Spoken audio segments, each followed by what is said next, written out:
Have you ever really thought about this? We spend about a third of our entire lives asleep. I mean, that's decades just gone. So what is actually going on during all that time? Well, it's way more than just resting. Let's get into it.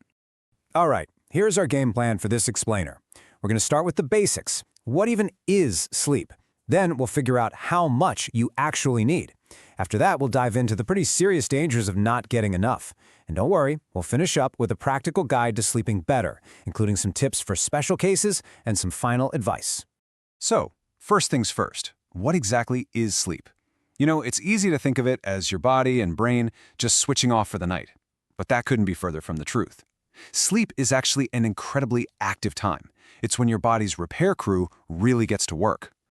At its heart, sleep is basically our body's own all-natural performance enhancer. Yeah, it recharges our batteries, but it's also busy behind the scenes, cementing memories, regulating hormones that control our appetite, and just generally doing all the maintenance that keeps us healthy.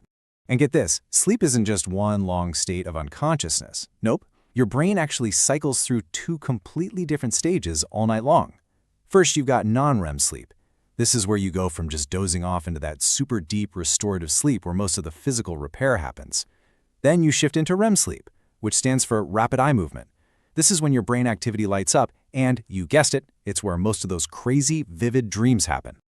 Okay, that leads us to the million-dollar question, right? How much sleep do we really need? Well, there's no single magic number for everyone. It actually changes a lot as we go through life.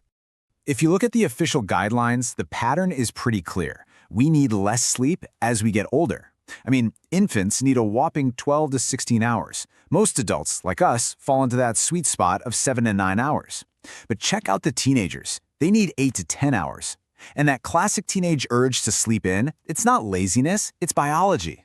Their internal clocks literally shift, making them want to go to bed later and wake up later. So now that we know how much sleep we should be getting, let's talk about what happens when we don't. And this is where things get pretty serious, because there are some major hidden costs when it comes to sleep deprivation. All right, let's make this personal for a second. Are you getting enough sleep? I mean, really think about it. Do you fight a battle with your alarm clock every morning? Do you find your mind wandering during the day? And what about that afternoon slump? Do you feel like you could just curl up into your desk for a nap? If you're nodding your head, that's a huge sign you need to be getting more sleep. The first things to go are usually mental. Being sleep deprived doesn't just make you a little foggy, it genuinely messes with your judgment. That can lead to bad decisions and, yeah, a higher risk of accidents. It also throws our emotions out of whack, making us irritable, which can put a real strain on our relationships. Over time, it can even contribute to serious issues like depression and anxiety. And the physical dangers? Honestly, they're just as bad, if not worse. Not getting enough sleep over the long haul is directly tied to a whole list of scary health problems: high blood pressure, heart disease, even type 2 diabetes. It's simple, really. Sleep is when your body repairs itself. If you cut that short, you're leaving all your most important systems, like your immune system, totally vulnerable. And here's a really critical warning I need to give you about alcohol. A lot of people think a drink before bed helps them sleep, but it actually wrecks your sleep quality. What's even worse is when you mix alcohol with being tired. The effects are dangerously magnified. It completely torpedoes your judgment and your coordination. It is a risk that is absolutely not worth taking. Okay, that was a lot of scary stuff, I know. But here's the great news. We can absolutely fix this. We have the power to improve our sleep. So let's shift gears from the problem to the solution and look at some real, actionable steps you can take. If you only take one single thing away from this whole explainer, please let it be this. The number one most effective thing you can do for better sleep is to keep a consistent schedule. That means going to bed and waking up around the same time every single day. And yes, I'm sorry to say, that includes weekends. It's all about regulating your body's internal clock. So, besides that golden rule, there are a few other habits that can make a massive difference. First, watch out for stuff like caffeine and tobacco, especially later in the day.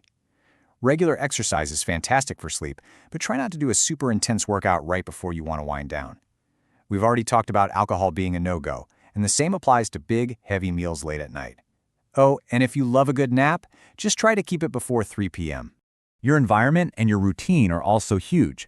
Try to create a little wind-down ritual before bed, maybe reading a book or taking a warm bath. Your bedroom should be like a cave, cool, dark, and quiet.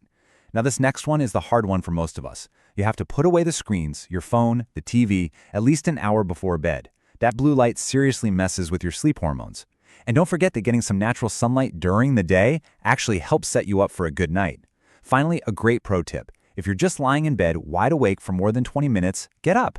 Go do something quiet and relaxing until you actually feel sleepy. Okay, let's wrap this up by looking at a couple of special cases, because life isn't always a simple 9 to 5. And we'll also talk about the really important question of when it's time to call in a professional. For all the shift workers out there, managing sleep is a whole different ballgame. The absolute key is to control your exposure to light. If you work at night, you want your workplace to be super bright, and then your bedroom has to be pitch black. For day shifters, it's the opposite. Get as much natural sunlight as you can. Caffeine can be a lifesaver early in a night shift, but it's the enemy for a day worker in the evening. But you'll notice one thing is the same for both. A dark, quiet bedroom is non-negotiable. And last but definitely not least, please take this seriously. If you've tried all these tips and you're still really struggling with your sleep long-term, it is time to talk to a doctor. This is not something you should just tough out. It could be a sign of a real medical condition like insomnia or sleep apnea, which needs proper treatment. If there's one thought I can leave you with, it's this. Sleep is not a luxury. It is a biological necessity. It's not something you earn, it's something you need, just like air and water. It is absolutely fundamental to living a healthy, happy, and productive life. So my question for you is, what is one change you're going to make tonight to start prioritizing it?